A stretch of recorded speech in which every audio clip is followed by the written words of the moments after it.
ಕನ್ನಡಿಗರು ಇವ್ರನ್ನ ಪ್ರೀತಿಯಿಂದ ಚಿಟ್ಟೆ ಅಂತ ಕರೀತಾರೆ. ಕನ್ನಡ ಚಿತ್ರರಂಗ ಕಂಡ ವರ್ಸಟೈಲ್ ಆಕ್ಟರ್. ತಮಿಳು ಹಾಗೆ ತೆಲುಗು ಚಿತ್ರರಂಗಗಳಲ್ಲೂ ಇವರು ಹೆಸರು ಮಾಡಿದ್ದಾರೆ. ಈಗ ಸದ್ಯಕ್ಕೆ ಸ್ಯಾಂಡಲ್ವುಡ್ ಲವ್ಲಿ ಹುಡುಗ. ಇವತ್ತು ನಮ್ಮ ಜೊತೆಗಿದ್ದಾರೆ ಬೇಸ್ ವಾಯ್ಸ್ ಆಕ್ಟರ್, ಗಾಯಕ ಹಾಗೆ ಲವ್ಲಿ ಸಿನಿಮಾದ ನಾಯಕ ನಟ ವಸಿಷ್ಠ ಸಿಂಹ ಅವರು. So welcome. ನಮಸ್ತೆ. ಈಗ ನ್ಯೂಲಿ ಮ್ಯಾರಿಡ್ ನೀವು, ಸ್ಯಾಂಡಲ್ವುಡ್ ಸೆಲೆಬ್ರಿಟಿ ಕಪಲ್ಗಳಲ್ಲಿ ನಿಮ್ದು ಒಂದು ಜೋಡಿ. ಸೊ ಮದುವೆ ಆದ್ಮೇಲೆ ಜೀವನ ಹೇಗಿದೆ? ಏನಾದ್ರೂ ಬದಲಾವಣೆಗಳಾಗಿದ್ಯಾ ಲೈಫಲ್ಲಿ? ತುಂಬಾನೇ. ಸೊ ನಾವು ಏನು ಅಂತ ಕೇಳ್ಬಹುದಾ ಕೇಳ್ಬಾರ್ದು? ಅಫ್ಕೋರ್ಸ್. ಅಂದ್ರೆ ಈಗ ಹೆಂಗಂದ್ರೆ ಅಂದ್ರೆ ಹೇಳೋರು ಕೇಳೋರು ಇಲ್ಲದೆ ಇದ್ದಾಗ ಆರಾಮಾಗಿ ಬ್ಯಾಚಲರ್ ಲೈಫಲ್ಲಿ ಓಡಾಡ್ಕೊಂಡಿರೋದು ಬೇರೆ. ಅದು ಲವ್ ಮಾಡ್ಬೇಕಾದ್ರೂ ಕೂಡ ಒಂದ್ ಸ್ವಲ್ಪ ಒಂದು ಫ್ರೀಡಮ್ ಇರುತ್ತೆ.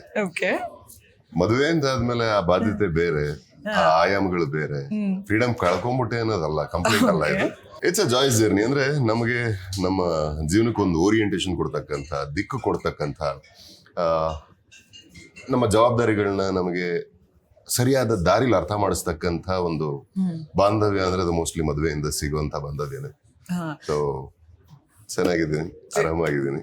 ಈಗ ಸ್ಕ್ರಿಪ್ಟ್ ಎಲ್ಲ ಓಕೆ ಮಾಡ್ಬೇಕಾದ್ರೆ ಏನಾದ್ರು ಅರ್ಧಾಂಗಿ ಪರ್ಮಿಷನ್ ತಗೋಬೇಕಾ? ಹಾಗೆಲ್ಲ ಏನಿಲ್ಲ. ಮೊದಲಿನ ನಾವು ಫ್ರೆಂಡ್ಸ್ ಆಗಿದ್ದಾಗಲೂ ಶೇರ್ ಮಾಡ್ಕೋತಾ ಇದ್ವಿ. ನಾವು ರಿಲೇಶನ್ಶಿಪ್ ಅಲ್ಲಿ ಇದ್ದೀವಿ, ಸೀಯಿಂಗ್ ಈಚ್ ಅದರ್. ಆಗ ಕೂಡ ಸ್ಕ್ರಿಪ್ಟ್ ಗಳ ಬಗ್ಗೆ ಡಿಸ್ಕಸ್ ಮಾಡ್ತಿದ್ವಿ. ಇಬ್ರು ವಿ ಹ್ಯಾವ್ ಅ ಸೇ. ಈಗ ನನ್ನ ಅಭಿಪ್ರಾಯ ನಾನು ಹೇಳಬಲ್ಲೆ ಅವ್ರ ಸ್ಕ್ರಿಪ್ಟ್ ಗಳಿಗೆ, ಅವ್ರು ಬಂದು ಅವ್ರ ಅಭಿಪ್ರಾಯ ನನ್ನ ಸ್ಕ್ರಿಪ್ಟ್ ಗಳ ಬಗ್ಗೆ ಹೇಳ್ತಾರೆ. ಅಥವಾ ಸಮಯ ಇದ್ರೆ ಒಟ್ಟಿಗೆ ಕೂತ್ಕೊಂಡು ಕೇಳ್ತೀವಿ. ಸೊ ಆ ತರ ಡಿಸ್ಕಷನ್ ಇರುತ್ತೆ, ಅಥವಾ ಪರಸ್ಪರ ಅಭಿಪ್ರಾಯ ಹಂಚ್ಕೊಳ್ಳೋದಿರುತ್ತೆ. ಬಿಟ್ರೆ ವಿ ನೆವರ್ ಬಾರ್ ಎನಿಬಡಿ. ಅಂದ್ರೆ you don't do this, you don't do that ಅಂತ ಹೇಳಲ್ಲ. And that's the beauty of it. ಅಂದ್ರೆ ಆಕೆನು ಅಂದ್ರೆ ಆಕ್ಟಿಂಗ್ ಅಥವಾ ಸಿನಿಮಾ ಕರಿಯರ್ ಅಂತ ಬಂದ್ರೆ ನನಗಿಂತ she is much more experience. She started early.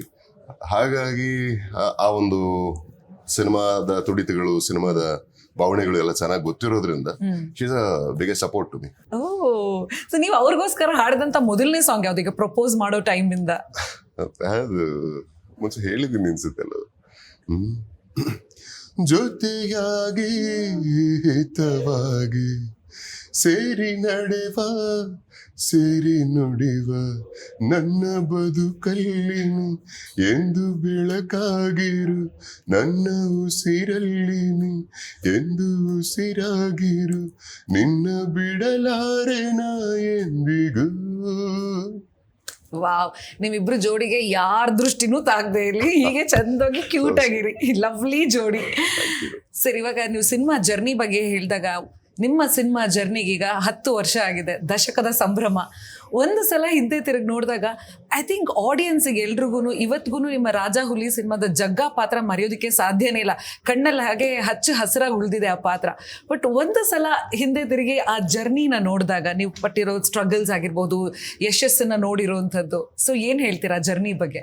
ತುಂಬಾ ಖುಷಿ ಆಗುತ್ತೆ, ಹೆಮ್ಮೆ ಆಗುತ್ತೆ. ಅಂದ್ರೆ ಸಿನಿಮಾದಲ್ಲಿ ಒಂದು ಸಲ ಎಲ್ಲಾರು ಸ್ಕ್ರೀನಲ್ಲಿ ಕಾಣಿಸ್ಕೊಂಡ್ರೆ ಸಾಕು ಅಂತ ಆಸೆ ಪಡೋ ದಿನದಿಂದ ಇಷ್ಟು ಪ್ರೀತಿ, ಹೆಸರು ಅಥವಾ ಲೈಫಲ್ಲಿ ಏನೇನಿದೆಯಲ್ಲ. ನನ್ನ ಲೈಫಲ್ಲಂತೂ ನಾನು ನೆನ್ನೆ ಹೇಳ್ತಿದ್ದೆ, ನಾನು ಡ್ರೈವಿಂಗ್ ಕಲ್ತಿದ್ದ ಸಿನಿಮಾಗೋಸ್ಕರ.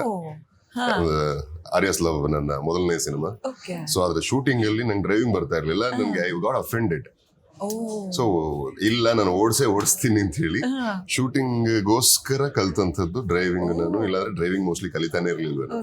ಸೊ ಅಲ್ಲಿಂದ ಶುರುವಾಗಿ ಇವತ್ತು ನನ್ನ ಜೀವನದಲ್ಲಿ ಏನೇನಿದೆ ಎಲ್ಲವೂ ಸಿನಿಮಾದಿಂದ ಬಂದಿರತಕ್ಕಂಥದ್ದು. ಅದಕ್ಕೆ ಸಿನಿಮಾ ಒಂಥರ ನನ್ನ 2ನೇ ತಾಯಿ ತರ. ಉಸಿರು ಖಂಡಿತ. ಅಂಡ್ ಬೇರೆ ಏನ್ ಇವಾಗ ಮೊದಲೆಲ್ಲ ಓದ್ಕೊಂಡು ಕೆಲಸ ಮಾಡ್ತಿದ್ದು ಉಂಟು.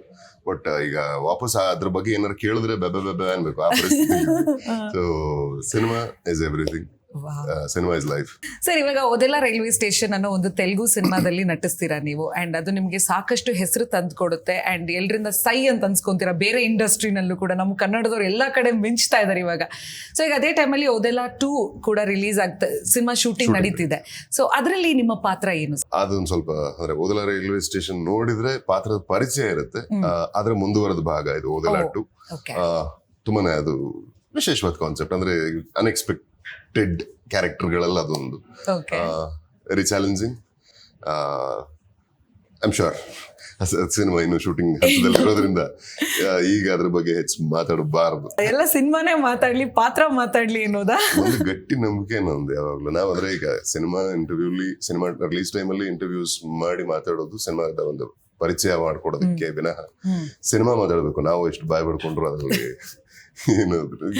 ಗಳಿಸೋದೇನಿಲ್ಲ ಅನ್ನೋ ನಂಬಿಕೆ ನಮ್ದು.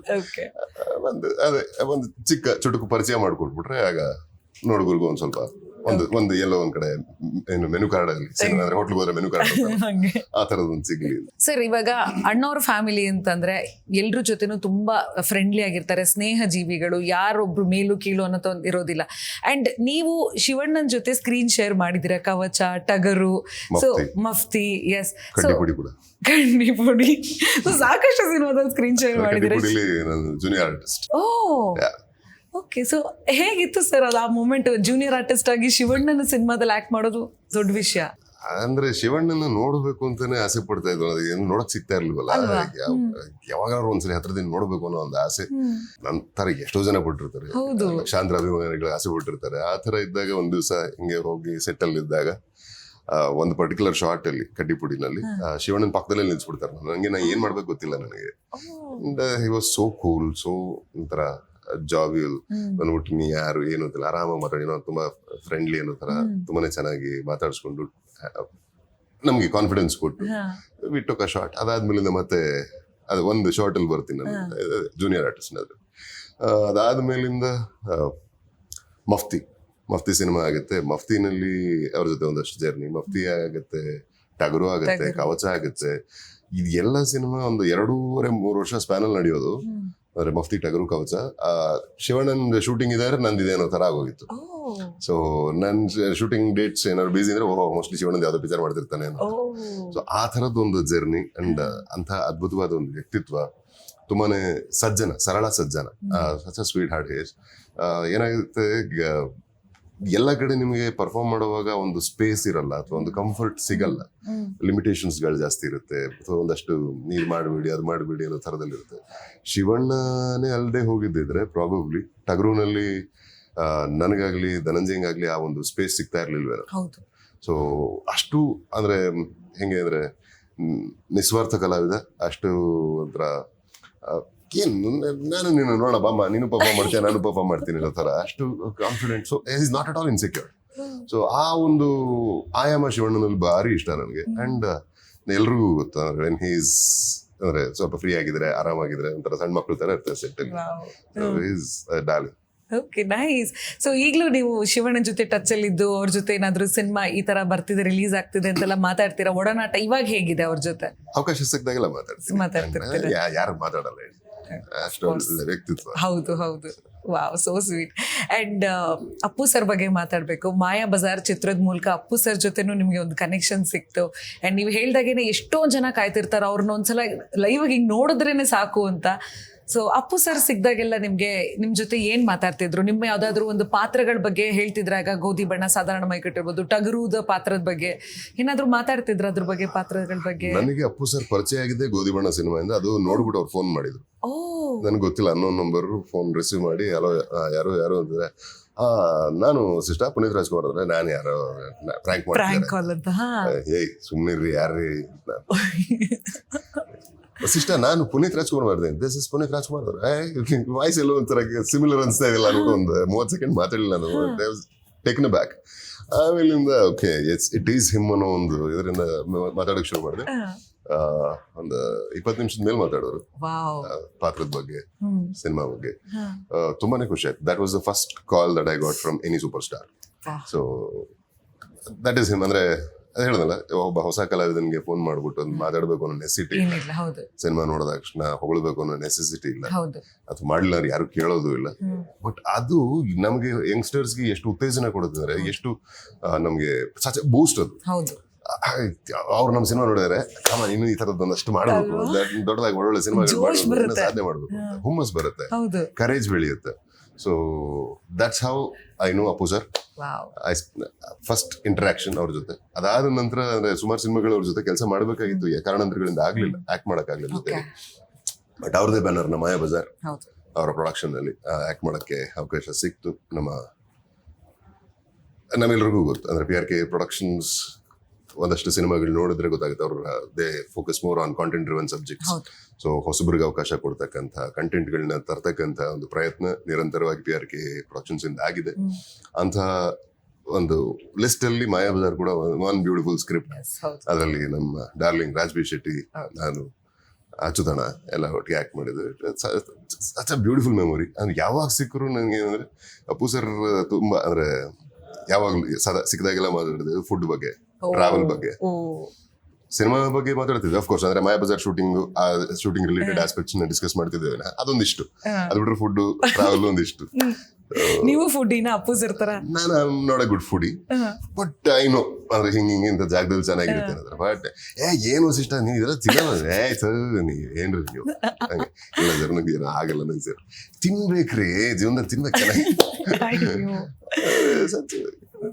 ಕ್ಯೂಟ್ ಥಿಂಗ್ ಅಲ್ಲ ಅಂದ್ರೆ ಅಷ್ಟು ದೊಡ್ಡ ಸೂಪರ್ ಸ್ಟಾರ್ ಅಷ್ಟು ಮುಕ್ತವಾಗಿ ಹರಟ್ಕೊಂಡು ಒಬ್ರ ಜೊತೆ ಕೂತ್ಕೊಂಡು ಯಂಗ್ಸ್ಟರ್ ಜೊತೆ. It's really special and sweet. Down to earth. We miss him, of course. Yes, ಖಂಡಿತ. ಸರ್, ಅಂಡ್ ತುಂಬಾ ಅವ್ರಿಗೆ ಹಳೆ ಹಾಡುಗಳು ಇಷ್ಟ. ಸೊ ಯಾವಾಗಾದ್ರೂ ಸಿಕ್ಕಾಗ ಹಾಡ್ತಾ ಇದ್ವಿ. ಇಬ್ರು ಒಟ್ಟಿಗೆ ಸೇರಿ ಹಾಡಿದಂತ ಹಾಡು ಯಾವ್ದು, ಅದರದ್ದು ಮೆಮೊರಬಲ್ ಸಾಂಗ್ ಇದ್ರೆ? ಶಿವಣ್ಣಮ್ಮಲ್ಲಿ ನೀರ ಬಿಟ್ಟು ನೆಲದ ಮೇಲೆ ದೋಣಿ ಸಾಗದು, ನೆಲವ ಬಿಟ್ಟು ನೀರ ಮೇಲೆ ಬಂಡಿ ಹೋಗದು, ಕರೋಕೆ ಹಾಡಿದ್ದು. Nice, very sweet. Okay, so ಇದ್ರ ನಡುವೆ ನಿಮ್ಮ ಕ್ಲೋಸ್ ಫ್ರೆಂಡ್ ಡಾಲಿ ಧನಂಜಯ್ ಅವ್ರ ಜೊತೆ ನೀವು ಹೆಡ್ ಬುಷ್ ಸಿನಿಮಾದಲ್ಲಿ ಕೊತ್ವಾಲ್ ರಾಮಚಂದ್ರನ್ ಪಾತ್ರ ಮಾಡ್ತೀರಾ. ಆ್ಯಂಡ್ ಆ ಸಿನಿಮಾ ಬಗ್ಗೆ ಸಾಕಷ್ಟು ನಿರೀಕ್ಷೆಗಳಿರುತ್ತೆ, ಬಟ್ ನಿರೀಕ್ಷೆಗೆ ತಕ್ಕಂಥ ಒಂದು ಪ್ರತಿಕ್ರಿಯೆ ಸಿಗೋದಿಲ್ಲ. ಇದಕ್ಕೆ ಏನು ಕಾರಣ ಇರಬಹುದು ಅನ್ಸುತ್ತೆ ಸರ್?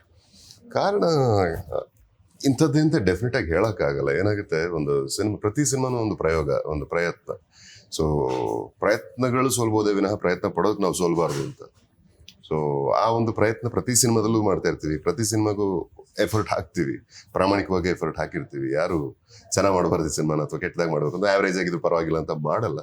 ಬಟ್ ಏನಾಗುತ್ತೆ, ಎಲ್ಲೊಂದು ಕಡೆ ನಾವು ಆ ಒಂದು ಸಿನಿಮಾ ಮೇಕಿಂಗ್ ಪ್ರಾಸೆಸ್ಸಲ್ಲಿ ನಮಗೆ ಗೊತ್ತಿಲ್ಲದಂಗೆ ಅಪ್ಪಿ ತಪ್ಪಿ ಒಂದು ಟೆಂಪೋ ಕಟ್ಕೊಡೋದ್ರಲ್ಲಿ ನಾವೇನಾದ್ರು ಸೋದ್ರೆ, ಎಲ್ಲ ಮಂಕಾದ್ರೆ, ಅಥವಾ ಜನರ ಎಕ್ಸ್ಪೆಕ್ಟೇಷನ್ ತುಂಬಾನೇ ಹೈ ಇದ್ದಾಗ ಆ ಎಕ್ಸ್ಪೆಕ್ಟೇಷನ್ಸ್ ಮೀಟ್ ಮಾಡೋಕ್ಕಾಗದೆ ಹೋದ್ರೆ, ಅಥವಾ ಎಕ್ಸ್ಪೆಕ್ಟೇಷನ್ನೇ ಇಲ್ಲ ಅಂದಾಗ, ಸೊ ಅಲ್ಲಿ ಏನೋ ನಾವು ಫೋರ್ಸ್ ಫಿಟ್ ಮಾಡಕ್ ಹೋಗ್ತೀವಿ ಅಂದಾಗ ಎಲ್ಲೋ ಒಂದ್ ಕಡೆ ಜಾರ್ಬೋದು. ಕಾರಣ ಇಂಥದ್ದೇ ಅಂತ ಹೇಳೋಕ್ಕಾಗಲ್ಲ. ಬಟ್ ನನ್ನ ದೃಷ್ಟಿಲಿ ಹೇಳೋದಾದ್ರೆ ಆ ಸಿನಿಮಾ ಕೂಡ ಒಳ್ಳೆ ಪ್ರಯತ್ನ ಆಗಿತ್ತು. ಅಂಡ್ ಅವನೇ ನಿರ್ಮಾಪಕ ಕೂಡ. ಸೊ ನಾನು ಹಿಂದೆ ಒಂದು ವೇದಿಕೆಯಲ್ಲಿ ಹೇಳಿದ್ದೆ, ನಿರ್ಮಾಪಕ ಧನಂಜಯನ ಅಭಿಮಾನಿ ನಾನು ಅಂತ. Very passionate producer face. ಅಂದ್ರೆ ಅವನು ಆಕ್ಟ್ ಮಾಡಿದ್ರು ಕೂಡ ಅವನ ಶೂಟಿಂಗ್ ಇಲ್ಲದೆ ಇದ್ದಾಗ, ನನ್ನ ಶೂಟಿಂಗ್ ಇದ್ದಾಗ ಬಂದ್ಬಿಟ್ಟು ಇಡೀ ದಿನ ಬೆಳಗ್ಗೆಯಿಂದ ರಾತ್ರಿವರೆಗೂ ಸೆಟ್ಟಲ್ಲಿ ಇದ್ದು ಸೆಟ್ ಕೆಲಸಗಳನ್ನ ಗಮನಿಸ್ತಾ ನಮ್ಮನ್ನೆಲ್ಲ ಅಂದ್ರೆ ನಮ್ಮ ಟ್ರೀಟ್ಮೆಂಟ್ ಇಂದ ಹಿಡಿದು ನಮ್ಮ ಕ್ಯಾರೆಕ್ಟರ್ ಟ್ರೀಟ್ಮೆಂಟ್ ತನಕ ಎಲ್ಲಾನು ಗಮನಿಸ್ಕೊಂಡು ಮುತುವರ್ಜಿ ತಗೊಂಡು he was the way he stood there on the sets ಅಲ್ಲ, ನನಗೆ I become a fan. And ಅವನ ಪ್ರೊಡಕ್ಷನ್ ಸಿನಿಮಾಗಳು ನೋಡಿ, ದ ವೇ ಹಿ ಪ್ರಮೋಟ್ಸ್ ಅಲ್ಲ, so passionate. Very few producers ನಮ್ಮಲ್ಲಿ ಅಂದ್ರೆ ಆ ಥರ ಸಿನಿಮಾನ ಎತ್ಕೊಂಡು ಹೋಗಿ ಜನಕ್ಕೆ ಪ್ರೆಸೆಂಟ್ ಮಾಡೋದು. ಸೊ ಹೊಸದಾಗಿ ನಿರ್ಮಾಣ ಶುರು ಮಾಡಿದ್ರು, ಆಲ್ರೆಡಿ 5ನೇದು 6ನೇದು ಪ್ರೊಡಕ್ಷನ್ ನಡೀತಾ ಇದೆ. ಅದರಲ್ಲಿ ಅವನ ಇನ್ವಾಲ್ವ್ಮೆಂಟ್ ಆಗಲಿ, the way he takes it forward ಅಲ್ಲ, ಇಟ್ ಈಸ್ ವೆರಿ ಇನ್ಸ್ಪೈರಿಂಗ್.